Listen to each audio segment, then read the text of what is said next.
Well, my opinions have changed.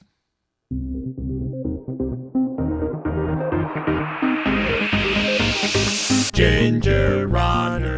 What is up, everybody? Ethan Newberry, the Ginger Runner, here for another Ginger Runner review. This review has been asked for by many of you over the last few weeks, and I promised that I was going to deliver early in 2020, so here we are. Today's review is all about the Arc'teryx Norvan LD2. I have some things to say. Before we get into this, I want to remind you that these shoes were provided by Running Warehouse. All opinions are my own. They are based purely off of my own experiences, so everything I say is mine. I'm under no contractual obligation to say anything about anything in any capacity whatsoever. So let's dig in. If you remember, from my Gear of the Year 2019 video, I teased the Arc'teryx Norvan LD2 as being one of my hot picks for 2020. The shoe has just dropped now to the public, and I thought this would be the perfect time to drop the review because I was wrong.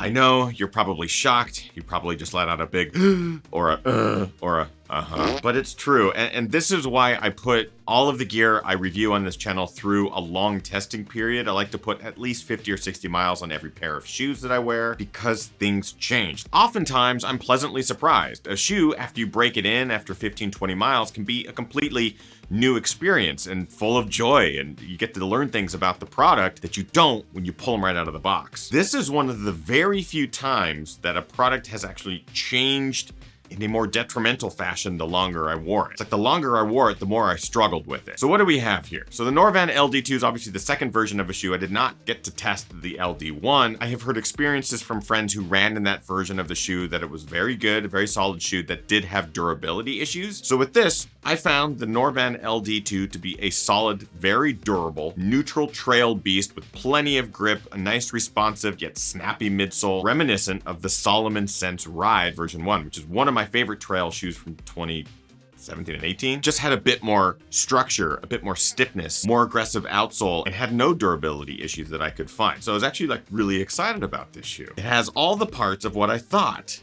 was going to be one killer trail offering. But there have been two things that I've truly come to dislike about this shoe, and I'm going to get to them in this review. So as always, I like to talk about the things I like and dislike about a product, starting as always with the things that I like. I'm going to maintain a happy face through all of this and try to hide my disappointment because there were things that I liked. Durability.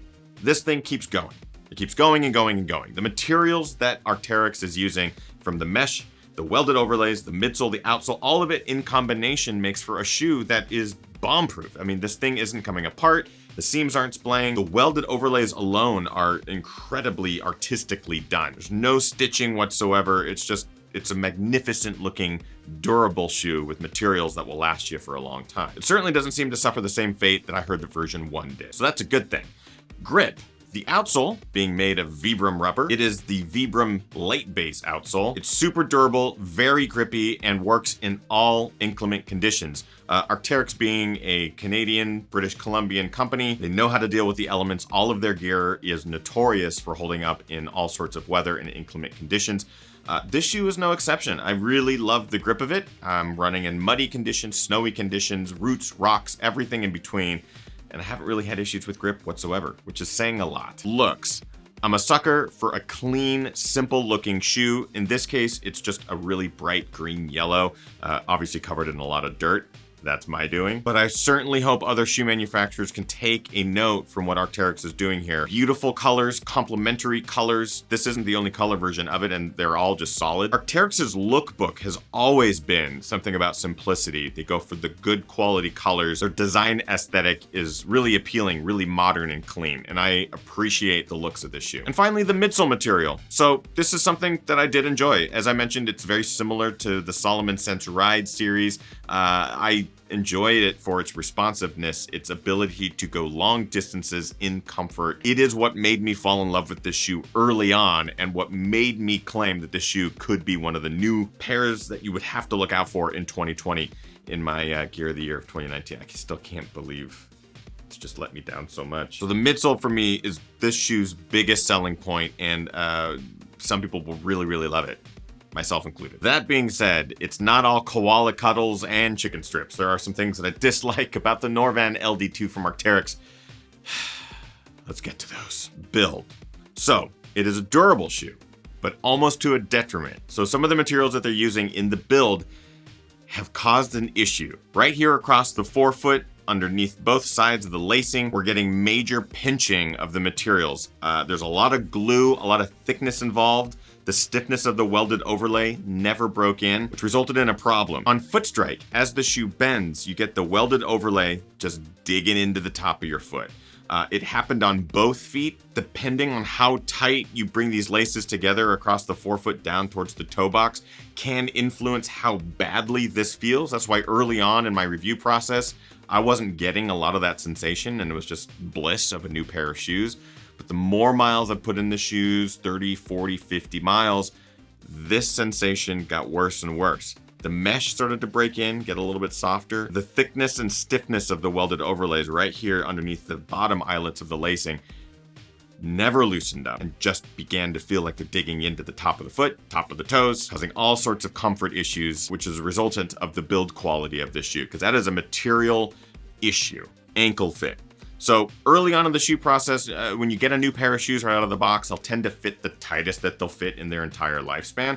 You'll begin to break a shoe in, the meshes will begin to stretch. This ankle collar has really just widened out and you aren't able to get a good solid fit. You'll notice that the distance of the lace eyelets to the back of the heel cup is a pretty wide gap. So getting a good solid fit around the ankle collar is a really difficult thing to do. Despite lacing it in the way you can get that good tie down, I just refer to it as the ankle lock lacing system.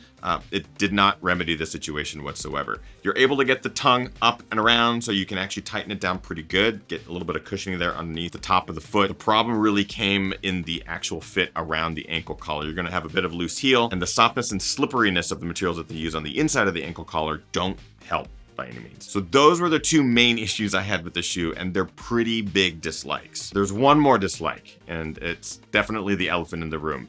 It's a big elephant, a giant one, and that's the price tag. So I've talked about Arc'teryx gear on this channel before, and I love it. It's always that gear that you pine for, you lust after. I've wanted an Arc'teryx jacket since I was a kid, could never afford it, still can't.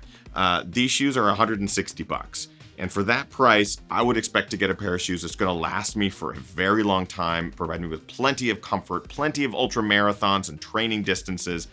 While this certainly holds up in the durability factor department, the overall comfort is it's just not worth that price point.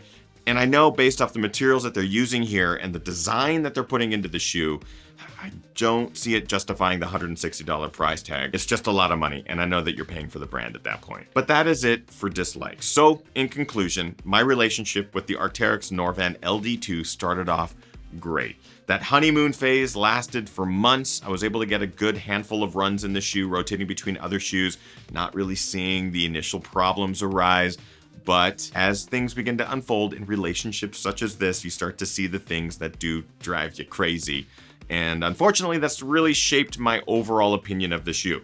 So while I did love it, I have learned to understand its flaws. I'm so glad reviews exist. It just makes me want them to nail it on version 3 because the potential here was so high, the execution was not. Let's get more specific. Build quality. So this is where it is both excelling and taking a step back. So the materials are using, obviously very durable, they'll last you a long time, but the overall treatment of glue and welded overlays across the toe box has led to some pretty dramatic issues with fitment and comfort overall.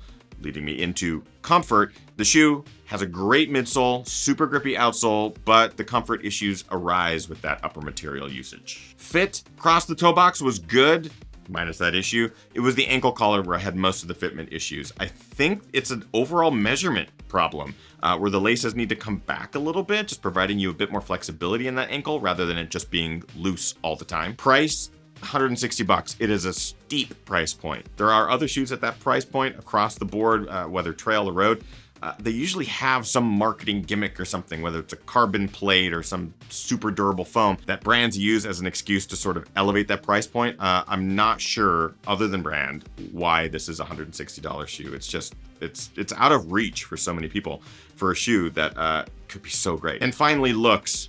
I'm a hell yeah on this. I think it's a fantastic looking shoe. It's bold, it's bright, it's simple, clean, and modern. And that to me is the type of shoe that I'm really into right now. So overall, I think the looks of the shoe are fantastic. Bringing us to our final criteria is the Arc'teryx Norvan LD2, a buy, try, or a why. I'm gonna actually have to say why.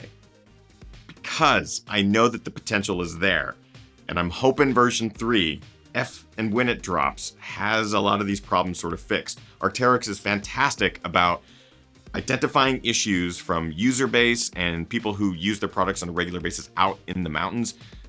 They take that feedback and they apply it to their products immediately. So I hope version 3 comes out with a lot more user input. I hope they watch this video and go, yeah, we know, we've got it fixed for version 3. So that's my hope. In the meantime, you can try it, but it's going to be more of a why. Which brings us to our question of the day. Have you tried any of the Arc'teryx Norvan line? Is it Norvan LD version 1 or 2? Have you tried it? In the comments of this video, let us know your opinions. And if you've run into the same issues that I have, because I know I'm not the only one. There's another reviewer in this house who has also tried her pair of the shoes and has actually come to the same conclusion and has actually had injuries as a result of them. You can go check out Kim, my wife's channel, Mile Long Legs. There's a link just right. It was over there somewhere. But go check out her channel, subscribe. She's going to be posting lots more reviews of products very similar to this in the coming weeks and months. If you want to find out more information about the Arc'teryx Norvan LD2 or you want to get a pair for yourself, we have links in the description that'll take you over to Running Warehouse. They're affiliate links. They cost you nothing. They do help the channel out. Consider it if you have not already. If you need running gear of any kind, whether it's nutrition, hydration packs, shoes, socks, sunglasses, lights, use those links. Helps us all out. And that is it for today's review. If you liked it, make sure you like, favorite, and subscribe to this channel by clicking the subscribe button, as well as the notification bell to be updated anytime a new video is uploaded to the channel, whether it's a live stream, a review, a film, all of it. Social media links right there. You can go follow across the board. There's updates and cool things happening on each one of those. And at the bottom there, patreon.com/thegingerrunner is how you can support this channel.